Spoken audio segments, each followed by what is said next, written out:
ഞാൻ ഈ വീഡിയോയിൽ പറയാൻ പോകുന്നത് എമ്പുരാൻ എന്ന സിനിമയുടെ റിവ്യൂ അല്ല. പക്ഷേ റീസെൻ്റായി ഈ സിനിമയെ ചുറ്റിപ്പറ്റി വരുന്ന കാര്യങ്ങൾ കാണുമ്പോൾ എനിക്കൊന്നും പറയാതിരിക്കാൻ വയ്യ.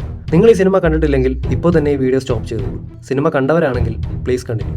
മലയാളത്തിലെ തന്നെ one of the most hyped up film. Budget wise ആയാലും കാസ്റ്റ് വൈസ് ആയാലും ലൊക്കേഷൻസ് ആയാലും എല്ലാം top notch. We saw history being made. പക്ഷേ ഈ സിനിമ ഒരു നോർമൽ മാസ് മസാല ഫ്ലിക്ക് അല്ല. ലൂസിഫർ എന്ന സിനിമയുടെ രണ്ടാം ഭാഗം എന്ന് പറയുമ്പോൾ തന്നെ അതിൽ പൊളിറ്റിക്കൽ ടോപ്പിക്സ് ചർച്ച ചെയ്യപ്പെടുമെന്ന് ഉറപ്പാണ്. മുരളി ഗോപി എന്ന റൈറ്ററുടെ എല്ലാ സിനിമകൾ നോക്കിയാലും അതിൽ അദ്ദേഹത്തിൻ്റെതായ വ്യക്തമായ രാഷ്ട്രീയം കാണാം. എമ്പുരാൻ എന്ന സിനിമയിൽ തുടക്കത്തിൽ തന്നെ കാണിക്കുന്ന 2022 നടന്ന ഗുജറാത്തിലെ കലാപത്തിന്റെ റിയാലിറ്റി നമുക്ക് കാണാൻ കഴിയും. ഫെബ്രുവരി 27, 2022 ഗോദ്രയിൽ അയോധ്യയിൽ നിന്ന് വന്ന 58 ഹിന്ദു സാധുക്കളും കർസേവകളും ട്രെയിൻ കത്തി മരണപ്പെട്ടു. ഈ ഇൻസിഡന്റിൽ നിന്നാണ് എല്ലാം തുടങ്ങുന്നത്. ഗുജറാത്ത് 3 ദിവസത്തേക്ക് ചോരക്കളമായി.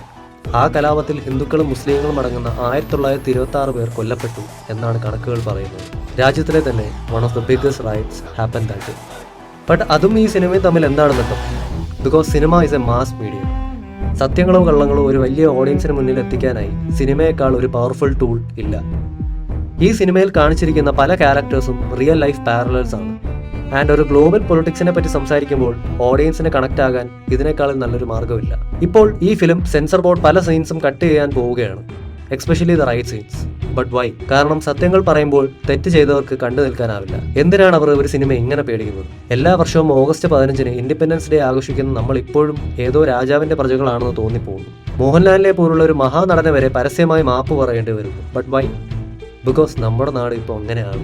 കേരള സ്റ്റോറി എന്ന സിനിമ വരുമ്പോഴും നമ്മുടെ സെൻസർ ബോർഡ് അംഗങ്ങൾ മണാലിയിൽ ട്രിപ്പ് പോയിരുന്നു എന്നാണ് അറിഞ്ഞത്. ഫ്രീഡം ഓഫ് സ്പീച്ചിനെ വെറും തമാശയാക്കിക്കൊണ്ട് എന്തായാലും നെക്സ്റ്റ് വീക്ക് റീകട്ട് ചെയ്ത എമ്പുരാൻ നിങ്ങൾക്ക് കാണാൻ സാധിക്കും. പക്ഷെ അപ്പോഴും സത്യങ്ങൾ മറയ്ക്കാൻ സാധിക്കില്ല.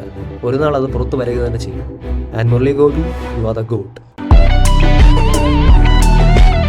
ആൻഡ് ടൈറ്റിൽ പറഞ്ഞ പോലെ നിങ്ങൾക്ക് സത്യം എന്താണെന്ന് അറിയണമെന്നില്ലെങ്കിൽ സിനിമയെ നിങ്ങൾക്ക് കാണാൻ സാധിച്ചില്ലെങ്കിൽ ഉറപ്പായും എമ്പുരാൻ നിങ്ങൾ കാണരുത്.